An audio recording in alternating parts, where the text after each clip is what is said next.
I've got a big hunk.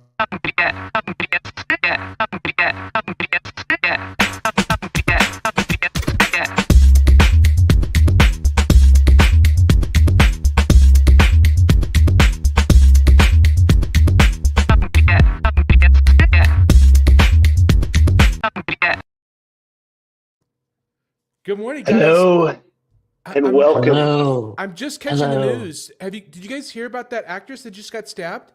Yes, I tell couldn't me. believe it. Oh my Yeah, goodness, it was awful. Reese. What's her name? Reese. Reese. What's her last name? Witherspoon? Oh no, it Reese's was with an I. Pieces?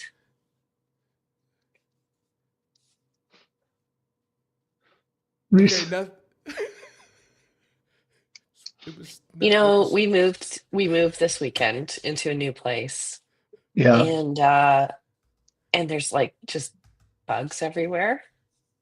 And it got me thinking because I have these friends who are founders and they've started up an app that is like fitness training for insects. And like they keep trying to get it started and keep trying to get it started, but they just haven't worked out the bugs.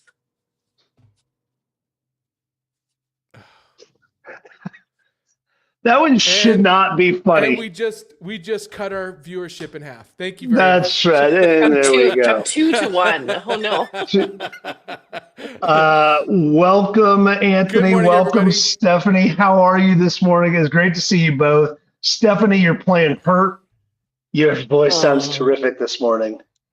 Yeah. Tell us, yeah. Go ahead. The, Go ahead, caller. I mean, I know that everybody's on pins and needles. How you feeling? You doing okay? How much cold medicine is currently in your system? Oh, there's a lot. There's a lot. It is an illegal amount, I think. You're 3 parts cold medicine at this point, 1 part septic. That's right. That's right. Yes. But But it does lend itself to a nice podcast voice. It does. Anything you want to say to the listeners out there this morning, Stephanie? If you're feeling stressed out, I just want you to put down your coffee and close your eyes. Little Selma Simpson. No, That's pretty good. Bouvier, Selma Bouvier. Selma Bouvier. Anthony and Stephanie, what if giving away 20% of your company is the most expensive mistake you will ever make? The Federal Reserve's 2023 Small Business Credit Survey found that 73% of businesses seeking financing applied for a loan, yet only 49% received the full amount requested.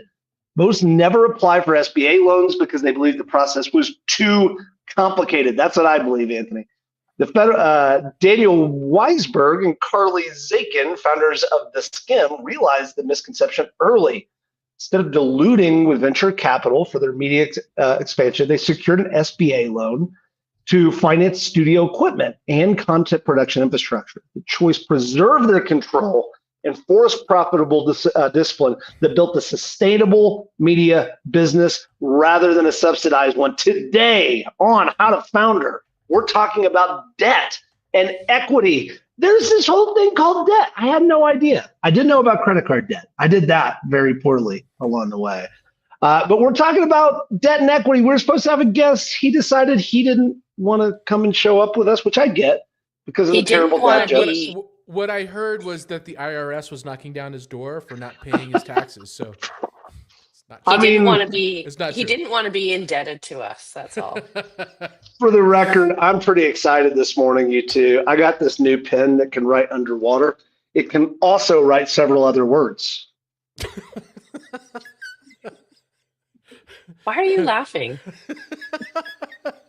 I like word jokes. I like that. I appreciated that one. All right, so let's start with this conversation. It's probably the only pen.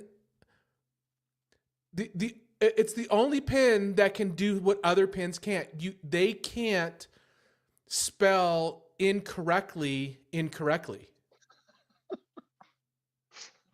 I had to think about that one for a second. Look at Stephanie's face. She's too sick to be dealing with our nonsense this morning. There's drugs, all right. There's drugs for that. How can we think about this? So I think that let's just start with what I believed for a very long time, which is As a founder, the only option that I had was to sell off stock, sell off equity in my company. That's the only way that I could get any sort of operating capital, some sort of capital for me to grow as a company. And I think that that's true in some cases, but not true in others. And I don't really understand the parameter. Anthony, I'll start with you. I know that this is a world that you've kind of played in. Explain to me how I should be thinking about debt as a funding source for my company. Yeah, debt's great until it's not, right? So I think the reason why a lot of founders look for equity, I say a lot, most entrepreneurs actually fund their business through debt. Our bubble of entrepreneurship tends to put us in the group that's seeking equity capital, right? But a lot of entrepreneurs, a lot of founders, a lot of businesses grow with debt. And a lot of those do it through the SBA. SBA has multiple programs that where you can actually raise up to $10 million through two different programs through the SBA. And the way that works is you essentially go to an SBA lender, like Wells Fargo or a bank. You go to a bank, and a lot of banks will lend SBA loans. So what SBA does is they guarantee the loan for Wells Fargo or whatever bank it is. So it's a low risk loan for the bank, because it's backed by the SBA, and it's a pretty good program. You have to come up with some cash, like a down payment on it, but a lot of businesses have grown using SBA, or buy a building that they need to expand into, or buy a building because their lease is running out, or expand on a building, or expand their manufacturing. It could be used for all kinds of different things. If you read Buy Then Build with Walker Diebel's approach, he talks about using SBA loans to actually buy businesses, and then you can buy a business for very, very little down that's already functioning and that's already profitable, and then just use those SBA loans to continue to leverage yourself. That's where most of my interaction with SBA has come, is helping businesses exit. And I won't say most, a lot of businesses will exit to buyers that are using SBA to acquire them. Obviously in the middle market, right? So if you're looking for a business that is less than $5 million of enterprise value, SBA is likely how you're going to be financing it. So the thing that I always thought, Anthony and Stephanie, is that I didn't qualify for loans because I'm a software business and I didn't have any infrastructure. I didn't have anything that was collateralizable. Is that a word that I could use for collateral, right? Well, and so is that true, Anthony, or can you use the assets of a business as collateral? It doesn't even need to be assets. So first of all, SBA loans come with this little thing in the fine print called the personal guarantee. So your home, which we've discussed, right? We need to talk about that again. Your home is collateral. Yeah. So collateral does matter for sure. What matters, I don't know if equally, less or more, but what definitely also matters is your EBITDA, your profitability. What they mostly are concerned about is, do you have a track record of income for the last 3 to 5 years that proves that you can service the loan, AKA make your payments? So that's actually more important than any other collateral, because they don't want to come and repossess your home. They want to make sure that whatever money that they lend you, you can show on your balance sheet and your P&L that you can make the loan payments. The irony of that is if you have the money to service a loan, then why the hell do you need a loan? Exactly. So let's take, and I think it's a good conversation. It is good coming off of the last time we got together, the three of us, and we were talking about, some fairly painful failures and some of the ramifications of that. And we started to talk about this idea of a personal guarantee. And we said, hey, look, you just need to understand anytime you put your social security number on any document, you're probably personally guaranteeing that. And you probably need to actually understand and read the fine print. It says, are you personally guaranteeing this, or is this something that's truly business? The vast majority of stuff that you're going to get any sort of credit, it's going to be something to do with you as a human, not necessarily the business. Is that, first of all, before I continue, is that fair? You two, is that like your experience as well? Okay. Yep. And You're so also you're also personally liable for any sort of employee payments and taxes, right? Like that you're on the hook for that, even though it's not a loan. Just so you know. it is true. It's funny. It's like there are things where we have truly the best system in the world in the US. I don't know about Canada, Stephanie. It's weird up there. But the around limited liability of individuals. If you start a company in Europe, there's a ton of liability that the founder takes on, but it doesn't mean you take on no liability. And I think this is a good part of the conversation. Yeah. At what point for both of you would you consider actually doing personal guarantees for a business? We've all done it. I think, Stephanie, you've done it. I know, Anthony, you have. When would you start to say, okay, I feel good about this personally to be able to guarantee this because the business is in a particular place, or I feel good about the future? I mean, Both of you, I wish I would have screenshotted that moment. Both of you went, Yeah, I've been burned by this. I've yeah, been burned so by have it. I. Yeah, so have So, I.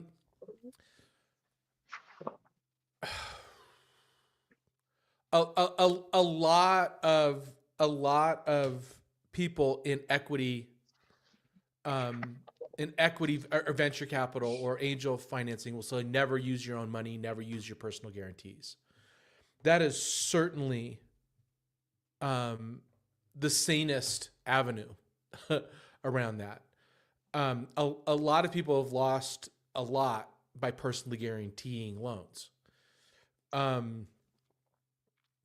So you do need to approach it with caution, considerable caution. I think if I was to answer that question, I think I would say maybe early startup where I don't need much. But if I consider myself to be like the bank, right? I need to know that I would only do that again if I'm not even sure that I would, but I would have to have some pretty good um like a pretty good insight into the possibilities of paying that back, right? Into growth plans or I would bet on the business that I'm building right now because just got the experience and I've seen the evidence and I know that I know that there's a lot out there that we can do, but that's only because I have insider knowledge, right? But I you'd have to give me some pretty great assurance to want to personally guarantee a business again. I mean, I think that look, this is the reason yeah. why entrepreneurs do this, right? Instead of going out and raising capital, two reasons. One, it's probably so SBA loans are not easy, but probably easier than going out and raising capital to secure that money. The second reason is you do not have investors to answer to. You're answering to yourself. So I look at it. So in either way, you're betting on your business. One is you're betting with your money, essentially your money, your personal guarantee, or you're betting with somebody else's money. And I think that's why the default for a lot of entrepreneurs that we know, Chris, is, well, let me go bet somebody else's money. Right. It's Yeah. a lot easier. As somebody who's just starting up a private equity fund, this is all very relevant to me from a different perspective, right? And it's kind of interesting to look at it as, like, as a private equity fund, you're basically a bank, right? And it's kind of interesting to look at it from that perspective too, and what a actual like GM of a an equity fund is looking for too. I think that there's one thing is very telling, and I think it's the place where we should start this part of the conversation, which is you are very experienced entrepreneurs. And so when I asked the question, when would you consider doing this? You both paused and took a long moment to think about that because you've been through this and you've been burned by this, et cetera. Now, early stage, I was one of these people. I was wildly optimistic. I was stupidly optimistic about my business. And so I was like, sure, I'll take on, of course, non-dilutive capital. Like, oh, bring it on. Let's go. I don't care if it's revolving line of credit, and I don't care that it's a high interest rate, right? Because I'm so wildly optimistic about my business. I think that the first question to ask, and I think this is a really important one, is sitting where you are now, what questions would you want yourself to have asked back then when you were in that first time when you were thinking about taking on debt? Like, I think it's a very important like framework to start to consider and to teach. If this goes sideways, what happens to me personally? That's the first question. If this goes sideways, what happens? Do I lose my house? And by the way, if you have equity in your house, you can't declare bankruptcy and think that they're not going to come after your house. so bankruptcy is not a little always bird has the told option. me. Yeah. So yeah, if this goes sideways, how bad is this for me? And then if it goes really bad, I need to find a way to do this without personal guaranteeing something. And also, there's a lot of businesses that you can go get bank financing just on the business credit alone. So SBAs do require personal guarantees, but other bank financing may not. If your business has good, strong financials and good assets and good and a strong bottom line, you may be able to get a loan without that personal guarantee. But then it's a chicken and egg, right? So Yep. what do I need? Like, I'm going to take on that money for what? I want to take on the money to grow my business, but if I can't grow my business, I won't have solid financials. So I think debt is such an interesting tool, but it's an interesting tool for a very specific stage of your business and being in a very specific place. The question that I would be asking myself is, what job does this money have, right? Like, what am I going to do? How am I going to put this money to the best use to get me to that hopped up financials as quickly as possible? Because I think a lot of people take it on so that they can, you know, fund payroll or something like that. Pay themselves, in a lot of Pay cases. themselves, yeah. And I feel like that's a bit of a slippery slope, because if all you need is time to get somewhere and you're very, very certain about the outcome, sure, right? But if there's a lot of other uncertainty as well, then you're putting yourself and everything you own at risk. I think this is like an important conversation because, and I think that anybody that's actually paying any attention to this knows how much we love founders. Like we believe in you so much, and we believe that you create value in our society. But also we're fucking delusional people. We have no sense of what risk is. Like we take insane amounts of risk, and the normal human being in a normal career path, when we go and say this is the amount of risk that we deal with on a day in, day out basis, their head would explode. That being said, this is one of those moments where you actually need a rational partner or friend or like individual, a human that you can talk to say, hey, I'm considering taking this risk. What do you think? I call it like creating a personal risk profile. Like, how far are you willing to go down this path of sunk costs before you say, I can't continue? Like, I need to stop because this risk is too high. Debt is not always look, debt can be a real fuel accelerator for businesses. The circumstances where I think it makes sense is if you buy this piece of equipment, you have a lot of demand, can't handle the demand with the people that you have. So if you buy this thing, you can handle the demand and double your revenue, and which is going to make more than pay for the equipment. It can make your employees more productive instead of doing like in manufacturing. It is a tool that is often used for manufacturers to expand their facilities. So I think let's just touch on that, because I think that that's probably a category of debt that we need to discuss the first, to say, if you are buying a hard asset with actual value and you're financing that through debt, and it can be business related debt, but you are going to buy a piece of equipment, you're buying a truck, you're buying something that you need to use in your business, but it has real value, that is something debt is absolutely great for, right?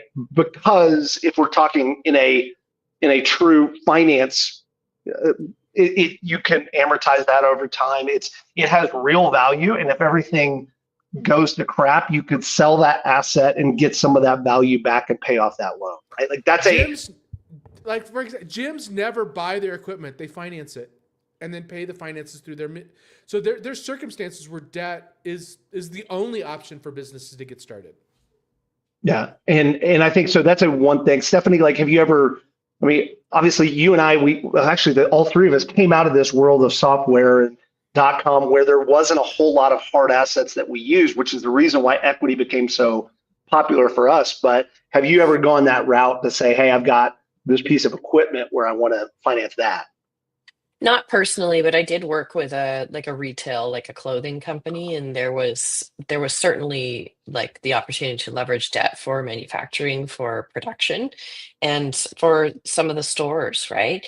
But another area that we've actually leverage is we had a client who her business had sort of gone into a dip, and we knew why it was. It was because she had just burned out, right? She just didn't have the strategy, and she had gone too hard, and she was just like not feeding the business. And so, she was trying to rebuild, and she was always stressed about money. And we said, look, go get yourself an SBA loan and just have that money in your pocket. Like, have that money sitting there so that you can get through this little place while we rebuild, because we know that we know that it's there. We know that you can build to something good again, because the market still exists and nothing's really changed. And so give yourself just sort of that, that freedom of knowing you have that to tap into if needed, right? But no, I think it's good. I think the other piece of this is, yeah, sorry. I mean, I was just enthralled with your deep radio voice. It was terrific. Go ahead, caller. All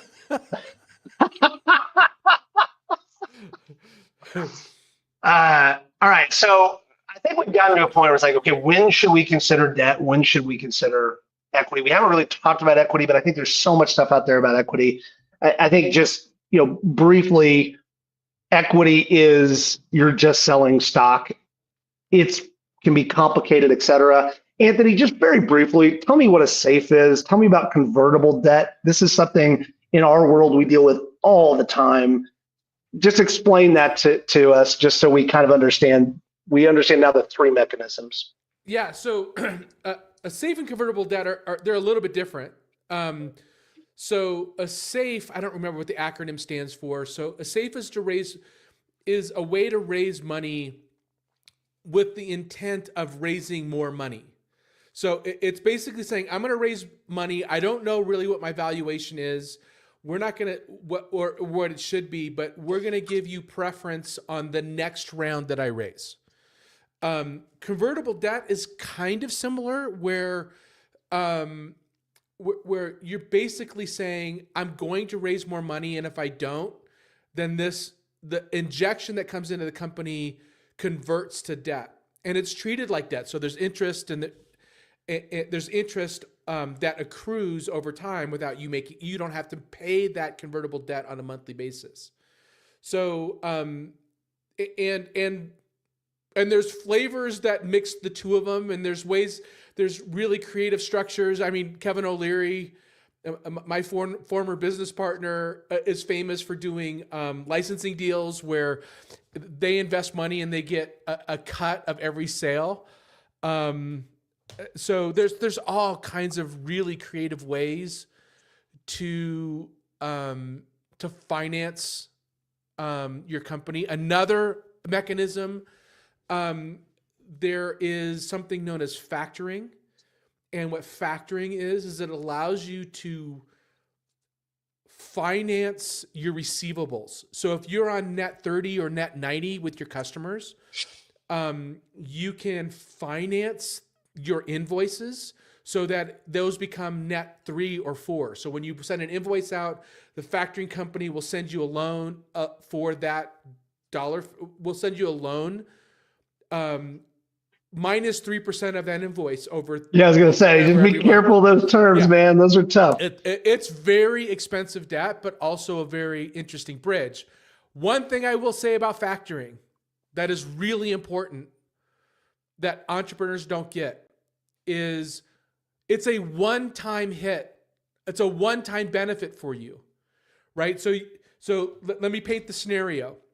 You are doing, let's say, 100 grand a month in revenue with customers, and you are looking to factor your receivables. That means that you're waiting 30 days for the next 100K. For the 100K for this month, you have to wait till next month till you get it. So you're like, I'm going to factor the invoices that I have now. So now you get 100K today that you don't have to wait 30 days for. Well, now you have to factor the next one because you've only gotten that one-time improvement month to month. Now you have to factor the next month because now you've got to pay the next month. So it's just a single injection of cash that you are going to have to finance in perpetuity. So just be careful. I would say that, and I think that I've talked to people that have been in this business on the other that are the factorers. It is almost a financing of last resort. It's when there's something really sideways in your business. Yeah, Stephanie, any others on this stuff? Yeah, just go to your parents. Can I get my inheritance early? No, don't do that. No, but there's friends and family, not friends and family. So I'm joking, but sort of. And friends and family is like, another, but then that's essentially, depending how you structure it, it could be debt, but it could be, it could be equity as well, but that's another source. Certainly it is another source and could be great early on, right? And, somebody has some disposable income and they don't care. So here, take the friends and family money. You go to friends and family as a way to recover from debt that you should have never taken on in the first place. I always say, be very, very careful about taking money from friends and family, unless you don't like your friends and family, in which case it's great. Like what if you just don't like them anyway? Then, if you don't like them anyway, then Thanksgiving is already awkward as we're coming into Thanksgiving week, right? It's already going to be awkward, so don't worry about it. 2 birds, 1 stone, right? Yeah, exactly. So I was, Anthony, I want to just press on this for one point, because this is just an important point, is this is more kind of an educational episode, is if you take convertible debt, it is debt. You're obligated to pay that back.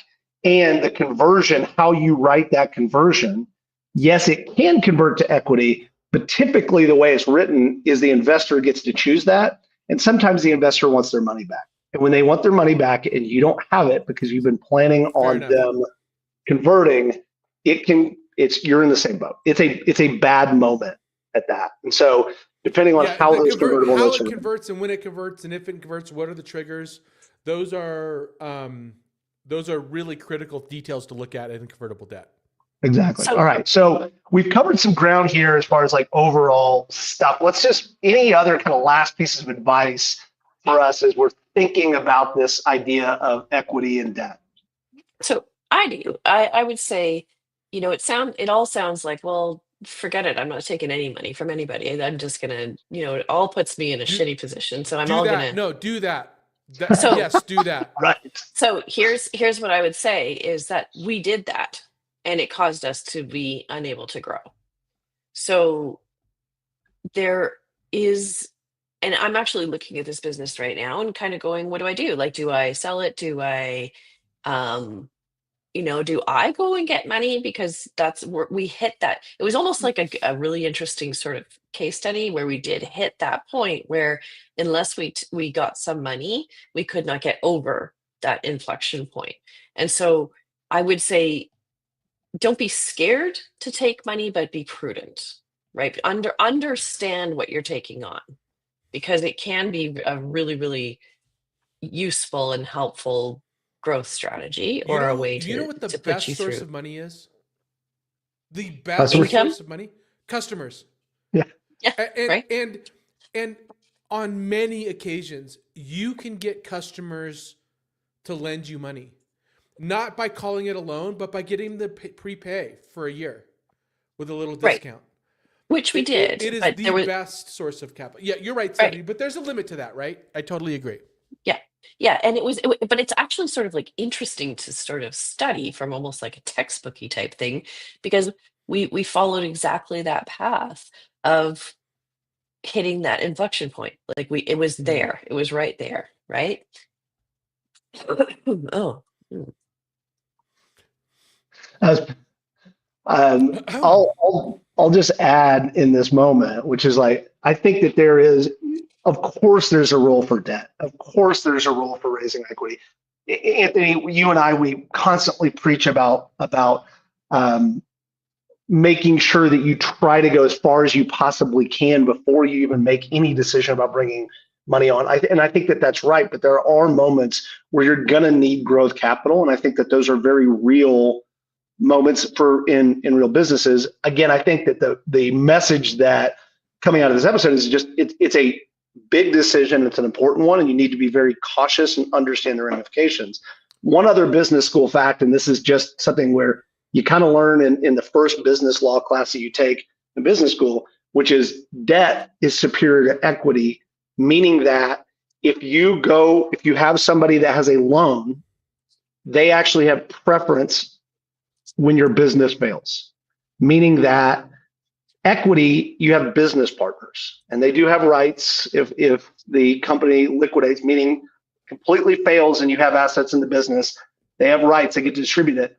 But debt is senior, meaning that the people that have loaned you money actually are above your business partners that own equity in the business. It's a nuanced piece, but also understanding that also helps you decide whether or not you want to take on debt, because you know that they are the people that are genuinely your boss at the end of the day. One final word on debt, and then we can get in the speed round, Chris. So if so this is like do as I say, not as I do kind of advice. Yeah, I think for all of us. Yeah. Yeah, right. So the image that I used to have in my last business, and we were growing, and the growth was expensive.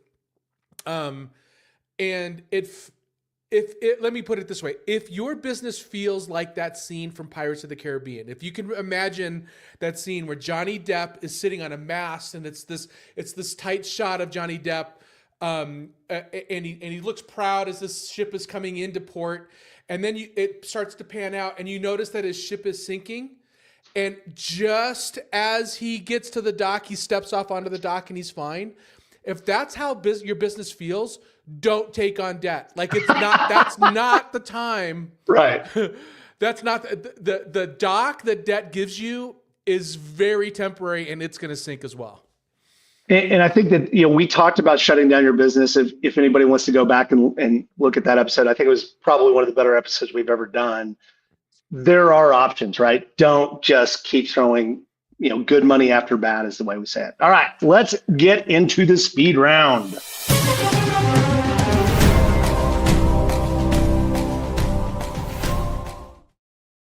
All right, you've got a hot deal on the table. It's going to take 3 months to raise any venture capital. It's going to take 1 month to raise an SBA loan. Which do you do, Stephanie? Yes. It doesn't take a month to raise it. It does not take a month to raise an SBA. It takes 90 days at a minimum. Oh, So well, you wrote the questions, or you're a fan. I'm just trying to. Personal guarantee on business debt, is that a deal breaker? Or is it just kind of something you're going to have to deal with as far as risk goes? it's highly likely that you're going to need to put a personal guarantee on any debt.